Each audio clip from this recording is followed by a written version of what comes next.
Assalamualaikum warahmatullahi wabarakatuh. Kami dari kelompok 4.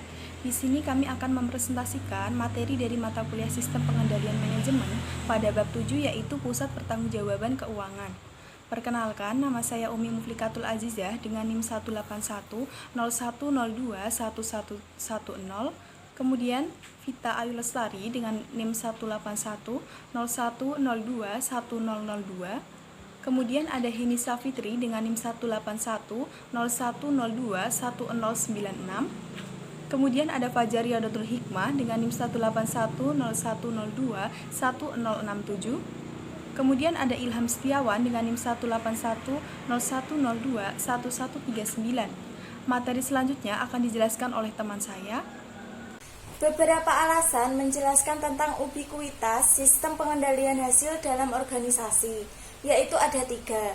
Yang pertama, tujuan keuangan merupakan tujuan terpenting dalam organisasi yang berorientasi laba. Yang kedua, pengukuran keuangan memberikan sebuah ringkasan pengukuran kinerja dengan menghitung semua efek dari seluruh inisiatif operasi pada berbagai tingkat yang memungkinkan berbagai pasar, produk atau jasa, dan atau aktivitas dalam suatu pengukuran. Yang ketiga, banyak pengukuran keuangan sudah relatif tepat dan objektif. Selanjutnya, tipe pusat pertanggungjawaban keuangan. Pusat pertanggungjawaban keuangan itu sendiri adalah pusat tanggung jawab ketika tugas itu didefinisikan paling tidak dalam istilah keuangan, dan hasil ini merupakan elemen utama dari sistem pengendalian hasil keuangan. Ada 4 tipe dasar dari pusat pertanggungjawaban keuangan. Yang pertama, pusat investasi adalah pusat pertanggungjawaban yang dipegang oleh manajer yang bertanggung jawab baik untuk laporan rugi, laba maupun laporan posisi keuangan, line items yang dibuat untuk menghasilkan return akuntansi, dan investasi yang dibuat untuk menghasilkan return tersebut. Yang kedua, pusat laba adalah pusat pertanggungjawaban ketika manajer bertanggung jawab pada beberapa pengukuran laba yang berbeda antara pendapatan yang dihasilkan dan biaya yang menghasilkan pendapatan tersebut.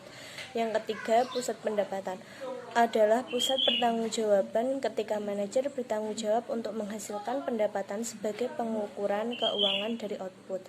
Yang keempat, pusat biaya adalah pusat pertanggungjawaban ketika manajer bertanggung jawab terhadap beberapa elemen biaya. Pemilihan pusat pertanggungjawaban keuangan.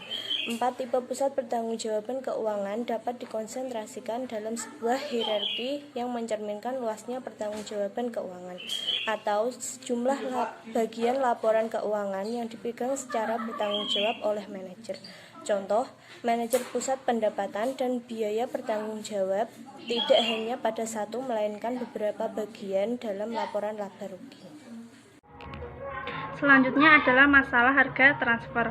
Harga transfer secara langsung berhubungan dengan pendapatan dan penjualan atau penawaran pusat laba, biaya dari pembelian atau penerimaan pusat laba, dan konsekuensinya pada kedua entitas laba. Ketika jumlah dari transfer signifikan, kegapalan untuk menentukan harga transfer yang tepat dapat memberikan efek yang signifikan pada sejumlah keputusan penting, yaitu 1. Kuantitas produk, 2. Sumber alokasi sumber daya, 3. Evaluasi dari mana terhadap penjualan, 4. Pembelian pusat laba. Selanjutnya, tujuan transfer. Harga transfer memiliki beberapa tujuan organisasi, dan tujuan-tujuan tersebut seringkali bertentangan.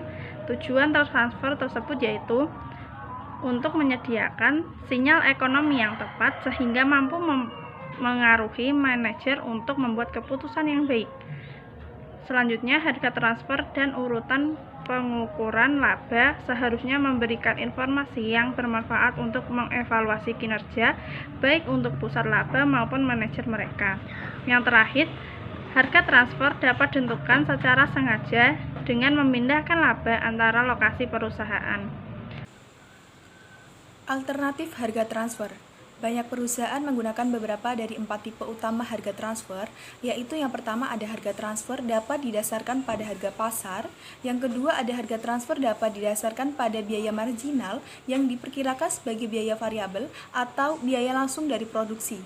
Yang ketiga ada harga transfer dapat didasarkan pada biaya penuh dari penyediaan produk dan jasa. Yang keempat, harga transfer dapat ditentukan dengan biaya penuh ditambah dengan markup atau dinegosiasi.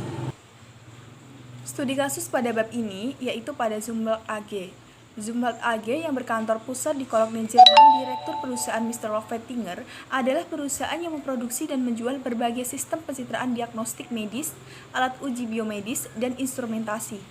Total pendapatan tahunan lebih dari 3 miliar.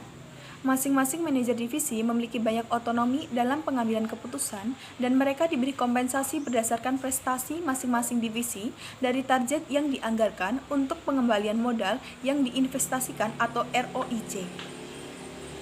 Selain itu, beberapa divisi memproduksi komponen yang penting untuk divisi yang lain. Divisi yang terlibat dalam sengketa adalah 3 divisi perusahaan. Yang pertama ada divisi sistem pencitraan atau ISD, kedua ada divisi Heidelberg, dan yang ketiga ada divisi komponen elektronik atau ECD. ISD menjual USG kompleks dan sistem pencitraan resonansi magnetik. Sistem ini mahal, biasanya dijual 500. Heidelberg menjual monitor resolusi tinggi, pengendali grafis, dan layar subsistem. Sekitar setengah dari penjualan dibuat untuk pelanggan di luar. ISD adalah salah satu dari pelanggan dalam urutan Heidelberg. ECD menjual sirkuit terpadu aplikasi spesifik dan subperakitan. ECD pada awalnya didirikan sebagai pemasok tawanan divisi Zumwalt lainnya. Tetapi dalam 10 tahun terakhir, manajer ECD menjual sirkuit terpadu aplikasi spesifik dalam subperakitan. ECD pada awalnya didirikan sebagai pemasok tawanan divisi Zumwalt lainnya. Tetapi dalam 10 tahun terakhir, manajernya telah menemukan pasar eksternal untuk beberapa produk divisi. Kemudian akan dijelaskan oleh teman saya. Analisis kasus masalah dalam kasus tersebut, ISD yang membeli sistem tampilan dari pemasok eksternal, bukan pemasok internal. ISD membeli sistem tampilan dari Display Technologies PLC yang merupakan pemasok eksternal dengan harga yang lebih murah dibandingkan dengan harga pemasok internal, yaitu Heidelberg Division dengan harga yang lebih tinggi. Oleh karena itu, terjadi perselisihan antara divisi. Alasan manajer divisi memberikan harga transfer yang lebih mahal karena jika manajer divisi Heidelberg memberikan harga transfer murah, maka divisi Heidelberg akan hilang dari pasar.